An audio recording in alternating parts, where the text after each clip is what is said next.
dib uga soo kabashada magaalada Muqdisho burburkii dagaalada dalka iyo dadka muddo dheer saameeyay waxa ay meelo ka mid ah magaalada u yeeleen muuqaal ka qurux badan kuwaas oo xusuusta qofka rumaysin kara horumarka dadku gacmahooda ku kasbadeen wadooyinka qaar ee caasimadda waxa ka muuqata bilic iyo dhismo cusub kuwaas oo ka sokow dadweynaha gartay inay dalkooda dhistaan ay horey u soo caawiyeen dawlado ay ugu horeyso Turkiga oo Soomaaliya u muujiyay saaxiibtinimo dhow Muqdisho waa halka ugu badan ee uu dhaqaaluhu ka soo galo dawladda Soomaaliya waana magaalada dusha u ridatay inay gudato waajibka dawladnimo ee dalka Soomaaliya waxa ku yaala xarumaha ugu waaweyn ee looga adeego nidaamka dawliga ee dalka dadka magaalada ku nool waxa ay bixiyaan canshuur si ay ugu caawiyaan nidaamka dawliga in uu si hufan ugu shaqeeyo iyagoo aan si buuxda u helin xuquuqda ka dhalata dhaqaalaha ay bixiyaan nolosha bulshada lagana dhowro dawladaha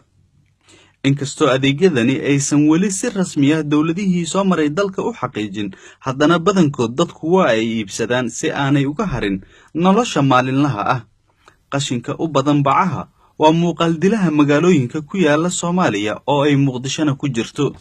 muwaadiniinta bixiya canshuurta ee ku nool magaaladan xitaa ma helaan adeega nadaafadda oo waa ay iibsadaan sida ay Universal TV u xaqiijisay haweeneydan oo ku nool caasimadda canshuur hadaan jirin dawladnimo jirto canshuurta waajib waa inaan bixino laakiin waxa loo baahan yahay in canshuurtaas aan bixinayno aan ilmaheena aan ku helnaa iskool lacag la'aan ah isbitaal lacag la'aan ah aan geysano ilmaha caawa hadii maanta cunug yar haduu dhibaato ku dhaco isbitaal waxaan geynaynaa oo lacag ah isbitaal kale ma haysano marka waa u baahanahay nadaafadda aad iyo aad aan ugu liidanaa hadda lacag ayaan hor waxaana la yiri xaafadaha la soo galay geedaha saaray meesha lagu buufiyo meeshaana lagu buufiyo eeko waxay dhaheen lacag ayaan rabnaa inaad bixisiin wiim aan qashinkan anaga qaadayno dadka qaar waa awoodaan dadna ma awoodo qaar waxay dhaheen hadiibaysin $6 bac ayaan ila keenayaa dadka $10 waxay loo keenayaa caag ayaa loo keenayaa anaga ma baan diidanin waa iska bixin lahayn laakiin dad waxa jira oo duruuf ahaan aan dhiibi karin oo waxba haysanin ayaa jirto oon awoodin oo hadda habeenkii intay ilmahaas yar halka waqti loo karinayo ayaa jirto waxa la isweydiin karaa waxa ay tahay xuquuqda canshuur bixiyuhu uu ku leeyahay dawladda hoose canshuur bixiyaashu waxay xaq u leeyihiin badilkooda inay helaan wixii ay bixiyeen بدلkeeda inay helaan dawlad la'aan lama noolaan karo dawladdan waxay ku noolaan kartaa in canshuur la bixiyo marka canshuur la siiyo dawladdu waa inuu muwaadinka helaa xuquuqihii uu uga baahnaa dawladda oo dhan inuu helo adeegga dawladdu u qaban lahayd oo dhan ay ka mid tahay amniga aan ku sheegay ay ka mid tahay jidadka la mari lahaa oo ka mid yahay waxbarashadii oo ka mid yahay mataqaana aqoonsiga dawladnimada laftiisa muwaadinnimadeeda inay difaacdo qofkan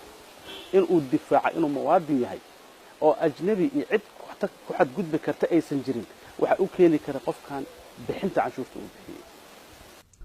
dhowr meelood oo ka mid ah magaaladan waxa ku yaala goobo biyaha kaydiya kuwaas oo marka aad dul tagto muuqaal ahaan aad isu bedelay muddada ay ku jireen awgeed waxa ay halis ku hayaan nolosha dadka ku agnool haddaba waa kuwa cudurrada ka dhalan kara biyahaasi isbedelay marka halista jirto waxa weeye marka in cudurkii daacun caloolaha uu halis ku yahay muxuu ahay to magaalada Muqdisho goobo badan uu ka jiro marka loo baahan yahay marka in la xoojiyo dhanka nadaafadda aad loo xoojiyo gaar ahaan nadaafadda deegaanada oo degmooyinka kala duwan oo qaarkood yaani nadaafad darro ay ka muuqato iyo qashin badan iyo bulaacado ama biyo yaani dhax fadhiya kuwaas oo ah kuwa yaani aad u sahlaya faafidda yaani cudurka Universal TV waxa ay weydiisay sababta uu maamulka uu arrinkaasi indhaha uga laabanayo dabcan arrinta bacda dhibaatada magaalada ay ku hayso iyo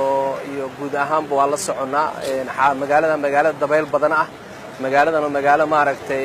cimiladeeda aad iyo aad u fiican tahay ah dabcan bacaha lagama soo saarin wax oo sharci ah iyo wax shuruuda wali lagama soo saarin dabcan waa la socotaa meelahaas magaalada Muqdisho waxay ku yaaleen meelo badan dabcan siigaala hadii aad aragto way ku taala fagax way ku taala bonder way ku taala number 4 way ku taala Wardhiigle way ku taala meelo badan oo waxa jira saasoo kale biyaha meel loogu talagalo oo aan qodna annaga oo Turkida ay naga caawisay iyo meelo biyaha caadiga ay fadhiistaan dabcan meelaha degmada Boondheer irideeda ku taalo kale dabcan howlaheeda maalmahan waa bilawnay shaqooyinkana way socotaa insha Allah waxaan rajaynaynaa ayadana ma aragtay inay maalmaha soo socda biyaas laga bixin doono haddii muwaadiniinta canshuurta bixiya ay waajib ku noqotay in uu iibsado adeegii beddelka canshuurta uu ku heli lahaa muxuu yahay cawaaqibka ka dhalan kara arrinkaasi sida ay u tahay in muwaadinka haddii canshuurta uu bixi waayo dembi u tahay ay adeeg uu ka rabay haddii laga iibinayna ay dembi u noqonaysaa muwaadinka sidaan kugu soo sheegay wax jira xuquuq iyo waajibaad mar walba isdaba socod muwaadinka wuxuu xaq u leeyahay wax waajib asaga saaran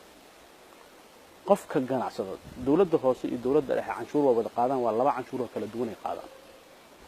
canshuur maalmeedka joogtada ah ee la qaado ee dawladda hoose ay qaadayso